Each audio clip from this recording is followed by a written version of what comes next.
Well, hi, everybody. This is DearMamaSal, and we are live on a Sunday afternoon, which means it's time for us to talk about coping with stress.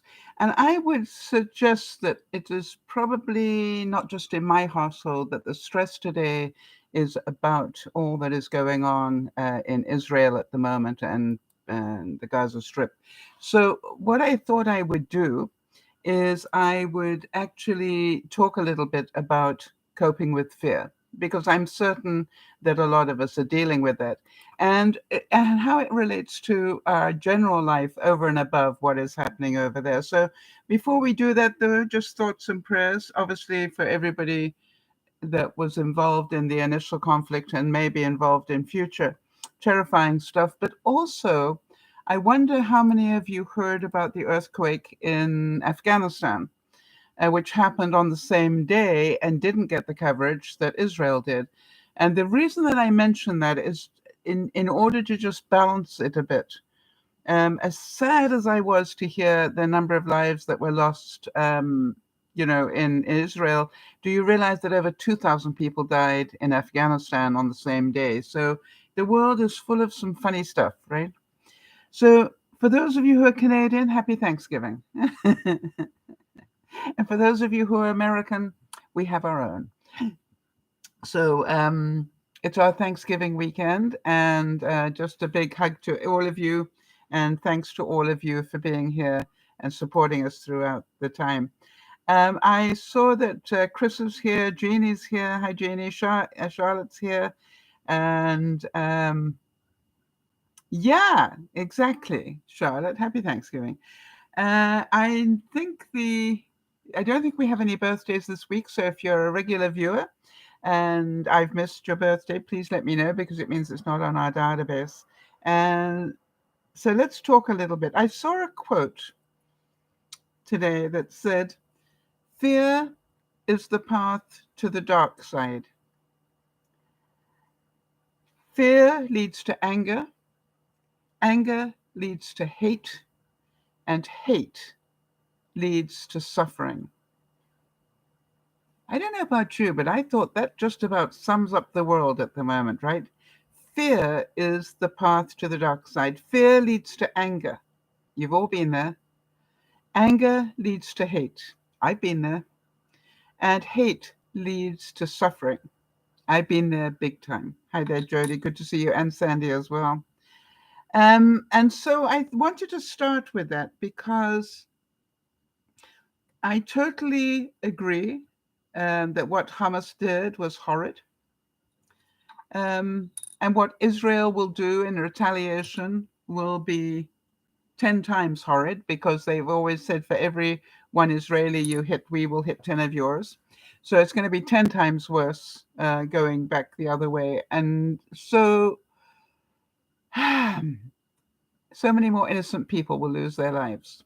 That is the bottom line. So many more innocent people will lose their lives. But do I totally understand Israel's right to protect itself? Absolutely. And part of me even understands Palestine's right to try and get its land back. You know, there are two sides to every story. And I try very hard to keep balanced on trying to understand both sides of a problem, not just one. But you know, I couldn't help but thinking, and I wonder whether any of you did as well, that as that happened in Israel, immediately the US started to send, ships over to protect Israel and everything. And I couldn't help, um, I couldn't help but feel some empathy with Ukraine and thought, that's interesting. Ukraine does a year of losing its people and there were no American ships to defend Ukraine. But the moment Israel got hit, the ships get sent. Um, I'm not saying it out for any other reason than just I try to put myself in the position of a Ukrainian right now, and I wonder how many of you did as well. So to me, this is like we've got a lot of thinking to do. It's Charlotte's saying it's not easy to put into perspective. the lack of decorum some sides have. It's very difficult to find balance. Yeah, and that's what I work on, Charlotte. I cannot fix what's happening over there. I can only work on me. And so I work really hard. And I thought that's what I would discuss with you, how I deal with fear intellectually. It's all, yeah, I agree with you, Charlotte, all very mind-blowing. So, and I understand, and I have said earlier, Israel has every right to defend itself after the strike. No doubt about it. I don't have any issue with that at all. So I think, though, we want to remember in our own lives what that quote said at the beginning, right? That fear leads to anger, and anger in turn leads to hate, and that hate leads to suffering. And so I thought this might be a really good opportunity for us to practice a little bit of emotional intelligence. Yeah, bearing in mind that we have these lives lost here and then 2,000 lost in Afghanistan. That's nearly as bad as 9/11. But how many of you saw news coverage of what was happening in Afghanistan? I quite honestly have not seen any coverage of that earthquake. Now, I'm not saying it hasn't happened. I'm just saying I was pretty shocked when I realized it had happened. And it was just like the coverage has been so heavily on Israel that, I needed to grieve those lives as well. So let's work on the fear, and let's work on how it affects us. And the reason that I say that is because I've done it again, haven't I? Yeah, I managed to hit the wrong button so often. Because we all have fear. It's something we can all relate to, all right? And I am pretty certain that everybody living in Israel at the moment, regardless of where they live in Israel, are in abject fear. I mean, terrible. So to me, we know that we can only control ourselves. We can't control others. So this is what I do, all right? And I would like you to take that journey with me so that you can take something that you're fearful of at the moment.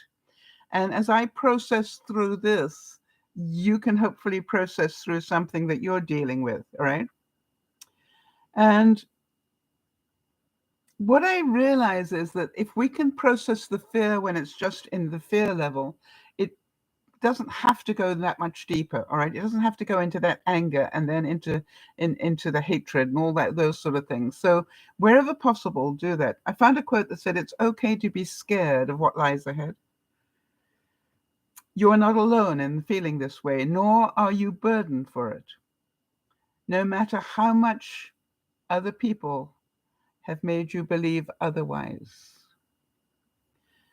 Think about that. It's okay to be scared of what lies ahead. How many of you are a little bit scared of what lies ahead? And to know that you're not alone in feeling this way. There are a lot of people scared right now. And nor are you a burden for feeling that way, right? No matter how many other people make you think that. So here's the system I work to. I think you all know I'm inclined to ask myself whenever I'm problem solving, who, what, why, where, when, and how. It's just like, how. It's just, it's what I do. And by the time I've worked through all of those, I normally have calmed down quite a bit. So think, as I do this, the idea is as you work through it to desensitize yourself and also to let go of some of the fear. So let's try that. I found a quote that said, don't be ashamed of being scared. To be afraid is a sign of common sense. Huh. Only complete idiots are not afraid of anything. How many of you agree? All right. That if you're feeling a little fearful about what's going on in the world at the moment, that would be quite intelligent. Not stupid, quite intelligent. There's a lot going on and it's not nice. And so the first thing is to identify, what do you fear? And I don't know what you fear because this is your fear. I can tell you about my fear. And that's what I'm going to do.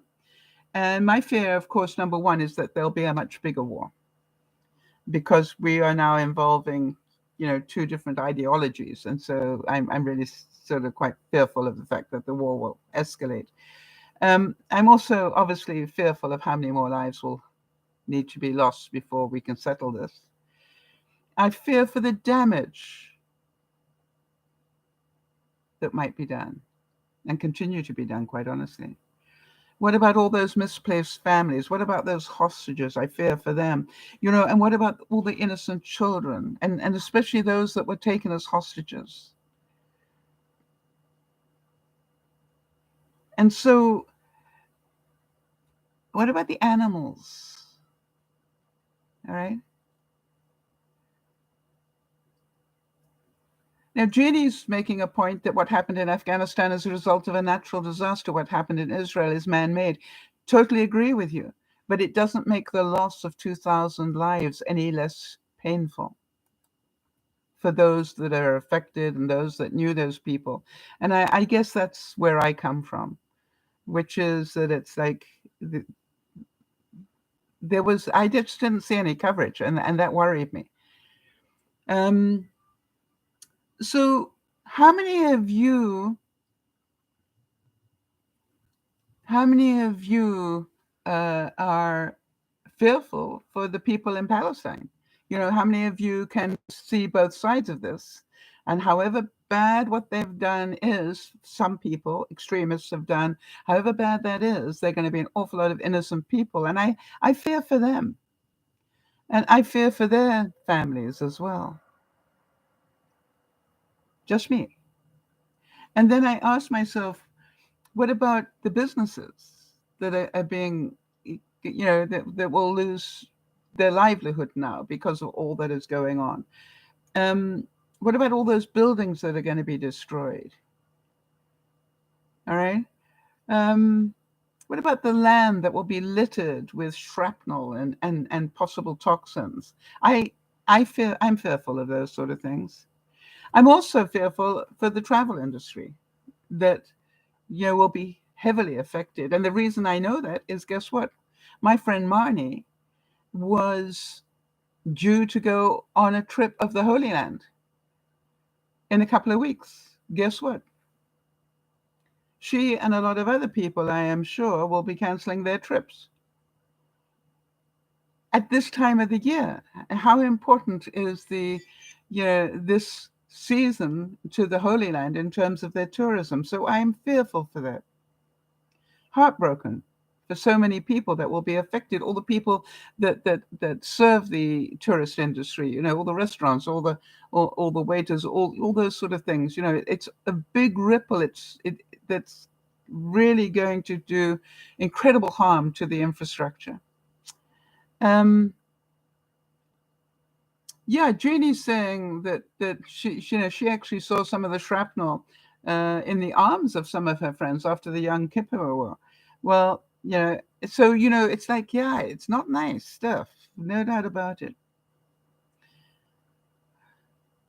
Inaction breeds doubt and fear. Action breeds confidence and courage. If you want to conquer your fear, do not sit at home and think about it. Go and get busy.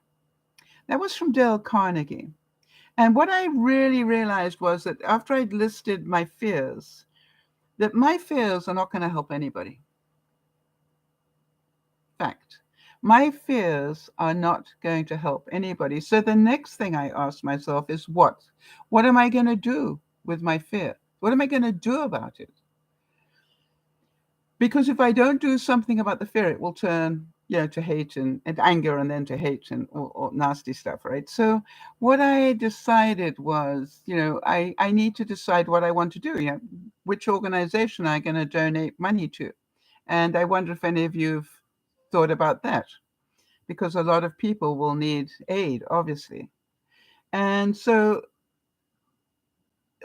rather than sit at home and get angry, I decided that let me work out what my personal action plan is, what I'm going to do, who I want to donate money to, and how I want to make just a tiny little bit of difference.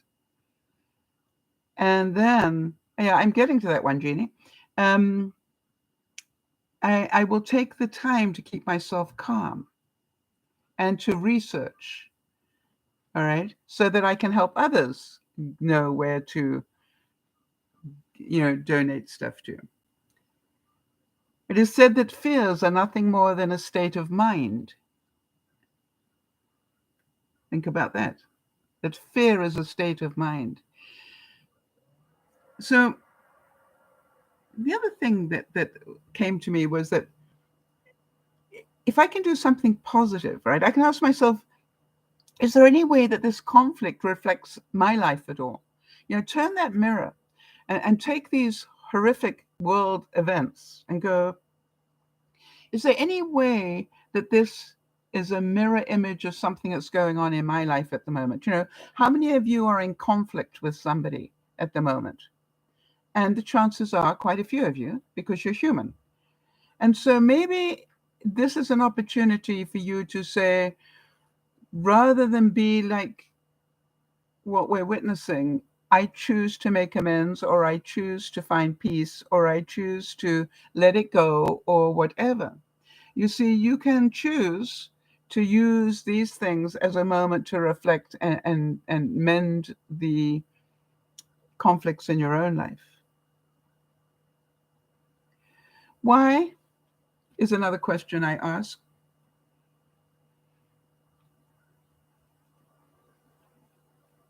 I believe if this turns into a major war, it will make the Ukraine war look like peanuts. It'll be big time, and probably, will involve all of us, not just the US, but also Canada and the rest of the world.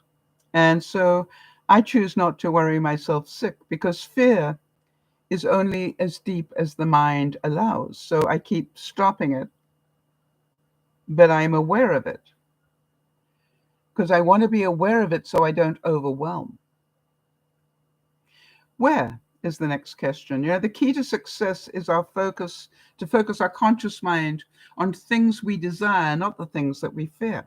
Brian Tracy said that. So where could this conflict,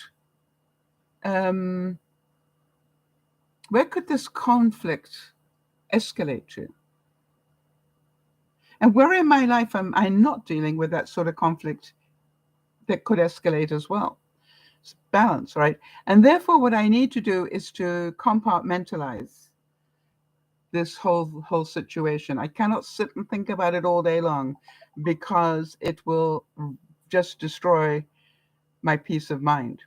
I'm not saying I shouldn't be concerned. I'm not saying that I can't help. What I'm saying is it's not a 24/7 thing to do, because it'll ruin my mental health. However, also ask the question, when will it end? And one of the things is, we have no idea. Right now, we have no idea.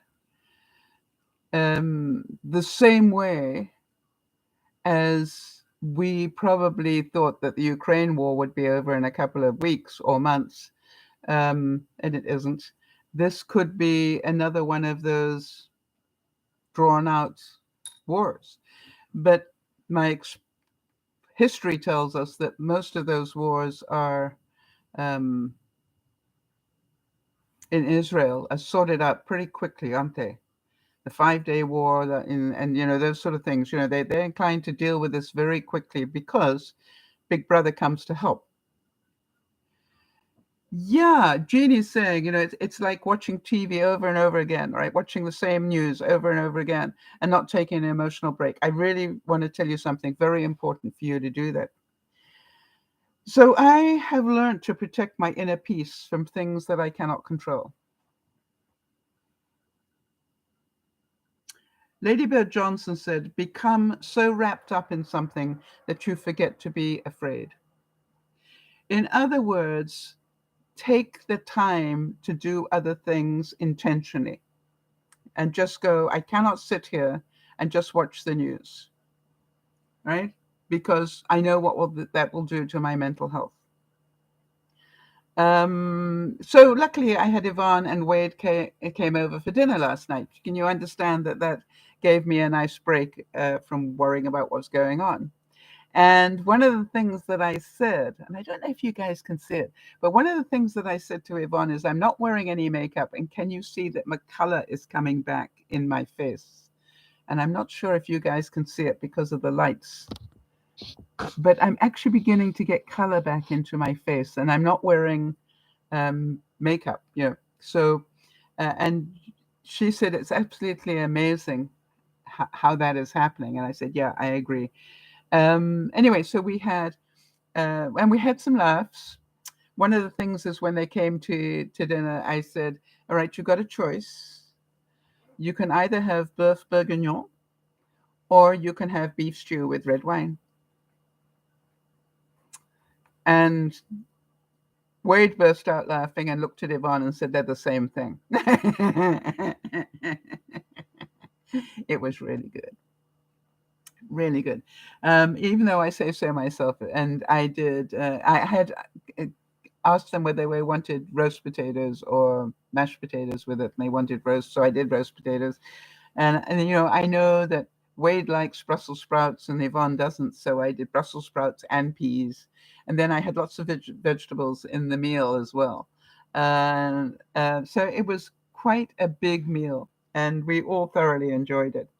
And then we did all the measurements. And for those of you who've been following that, after my mastectomy, I have to have measurements done of my arms every month, of this arm in particular, to make sure that I'm not getting something called lymphoderma, which is where it swells up. Jodie knows all about that. And the good news is that, no, my arms are just fine. And this was another new outfit that I got. And I'm going back so you can see it. And Yvonne loved it. and I did too. And I think you can probably see that I'm beginning to get some shape back. All right. So it's a strange thing. But I think now that the summer's over and I'm not suffering from edema, it's where you puff up a bit with retaining water. I think in the next couple of months, if I watch my eating, I'm going to probably drop quite a bit of weight. So fingers crossed. So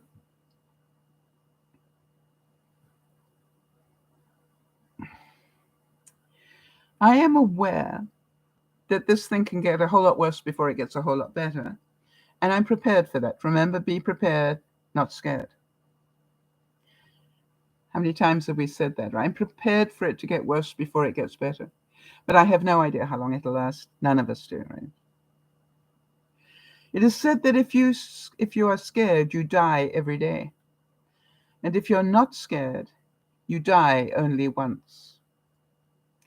And it doesn't matter what it is that scares you. It may be your health. It may be, your relationship. It may be your finances, whatever.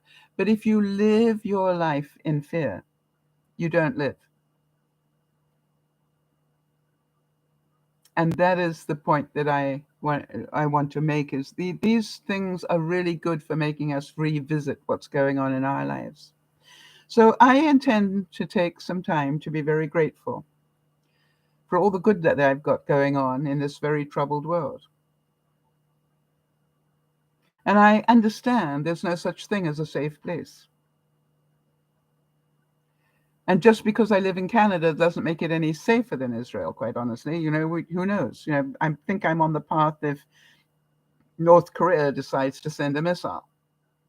And the chances are, if they did, it would probably be headed towards Seattle or something. And, it and it could miss. So I understand that, we're all at risk. I also understand that I could take my car out tomorrow and somebody could hit me and I could not make it through to the next day. So I don't want to live in fear. I want to live in appreciation of what's going on, but to protect my boundary. Hi, Kez. Right. Kez is saying, I fear things a little bit here and there, but I don't let it cripple me. Yeah, I mean, I used to let it cripple me. What about you, Kez? It is good to see you. Did you get past that through doing work on yourself and learning how to control your inner peace, or have you just always had that? So don't take things for granted, people. Live one day at a time. This could be the day. We don't know if we've got it tomorrow. So you might as well enjoy today. And we can pray, and we can pray for a swift resolution. And then we can pray some more, and then a lot more. And we can pray that our prayers are heard.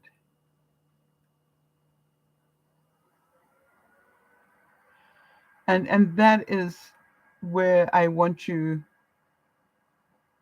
to think about it. It's just like the last quote I have on this is, do not let your fear, anger, and hate spoil your ability to be happy today. All right? Because you may not have tomorrow. And that's a quote from DearMamaSal. You may not have tomorrow. So whatever it is that's messing with your brain, and believe you me, it might not sound like I care much about what's going on over there, but I do. I've got friends over there. And I haven't heard that they are safe. So yeah, I care. But right now, I'm going to continue to do whatever I can to try and contact them. And hopefully they will let me know that they are safe. And I will continue to contact people that know the people I know in case they heard, and I can find out that way.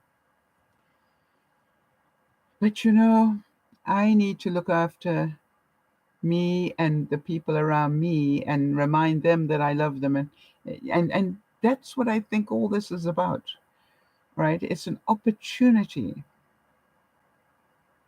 for us to remind those people around us how grateful we are. And especially on this Thanksgiving weekend in Canada.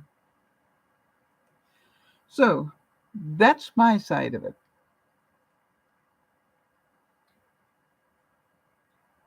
And so, how are you coping is what I want to know. And what are you doing to help yourself is what I would like to know. Yeah, Jeannie's saying, do I remember the Israeli woman who came to DearMamaSal for a while? Yes, as I remember the Saudi woman who couldn't escape from Saudi Arabia. As I remember, we have so many different incredible women that have visited over the, men that have visited over the years. So yes, I do remember. And and I also know that a lot of them still visit. You just don't see them in the chat. And I know they still visit because they write to me and talk to me about it. So for all of you who have family or friends or acquaintances or whatever in that part of the world, whichever side of the border, my heart bleeds for you because it's horrible. But as I said, it is going to be a lot worse before it gets better. So any ideas? What can we do to protect ourselves from the onslaught that is going to happen? What are you planning to do to stop yourself from overwhelming? Anybody? How many of you have, for example, already decided you're only going to watch the news for a certain amount of the day so that you don't spend too much time reliving it all? And what I find amazing is in my lifetime, we would never have dreamt that we would get those sort of live pictures, as horrific as they are, on a news channel. But we do now. So it's like, how do you protect your children? Those of you who got children, how do you only turn the television on after the children have gone to bed? That would be another question that I have. What are you doing? Because I'm sure you've all got your own ways of coping with this. That is my sense. And how many of you going, actually, I wasn't that worried about it anyway? You see, some people, it's not a big deal to them. But if you've got family or friends or acquaintances over there, yes, you bet it's a big deal.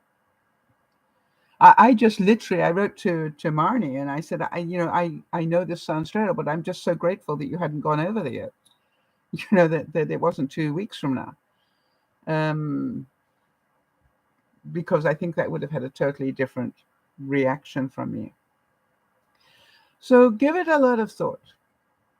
And remember, the only thing we can control in all of this is ourselves. Remember the who, what, why, where, when, and how of what is going on in your life. And, you will find that somewhere in your life you've got conflict going on, and you're attacking people, and with good reason from your side, but they don't see it that way. Right, the same sort of ideology stuff is going on in your own life as well. And so what I ask of you is, please give it a lot of thought,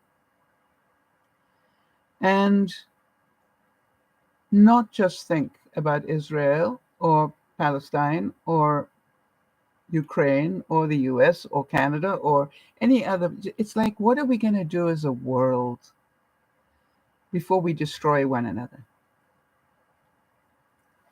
And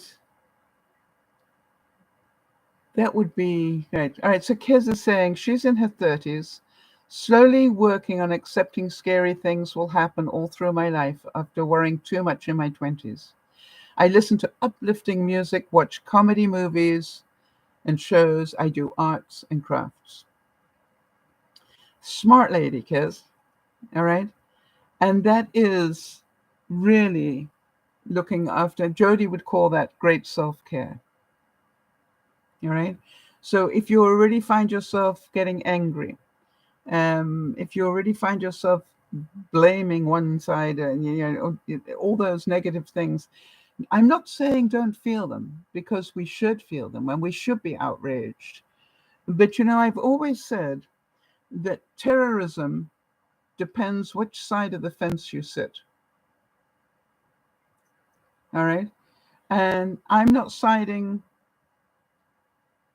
with Hamas. Don't get me wrong on this one. But what I'm saying, they have their story. They believe that they've been infringed upon. That so there are two sides, and it's not just one-sided. And there's part of me that goes, we need to stop this if we possibly can. But I don't know how, and maybe you don't either. And so, because I cannot fix it, I need to get on with my life. All right, so Kez is saying now, sorry, I'm in my late 40s. I thought you were a bit older than that, Kez. But now I started to do the work in the 30s. I want to tell you, if you have learned that art, that skill, to be able to deflect away and do your arts and crafts and stuff like that, that is a skill I wish I had been better skilled in earlier in my life. Because without a doubt, you will live a healthier life because of it. It was funny because I was talking to somebody yesterday, and I said, it's really quite funny because I'm sitting here on Billy, my bike. It's my exercise bike, my under desk bike that I have, and I've got it set up in my part of my living room, where I can also watch TV at the same time. And I was doing the exercise and watching the news, and I was texting her at the same time. And I said, I think I have reached the essence of multitasking, because I'm catching up with the news, doing exercise, and talking to you all at the same time. But what I've learned is half an hour doing my bicycle work is 3,000 steps. And I wanted to get over 6,000 steps, and I actually ended up close to 7,500 yesterday. So great distraction. But funny enough, even though I was watching the news, it wasn't impacting me as much because my mind was also on the texting and so forth. So even if you don't concentrate as much on it, don't just sit there glued to it, do other things. Maybe you just have it quietly on in the background, so you'll hear if important stuff is happening. That's for sure. One step at a time, people. And I pray that nobody that you know is involved in all of this. I pray a lot for everybody that I know, and that we won't be involved in it either, and that we won't end up in World War III. So that is my whole being today. How do we control our fear? And each of us will need to do it for ourselves, and each of us will need to know it's okay to be scared. All right? It does not make you stupid or silly or whatever. It's okay.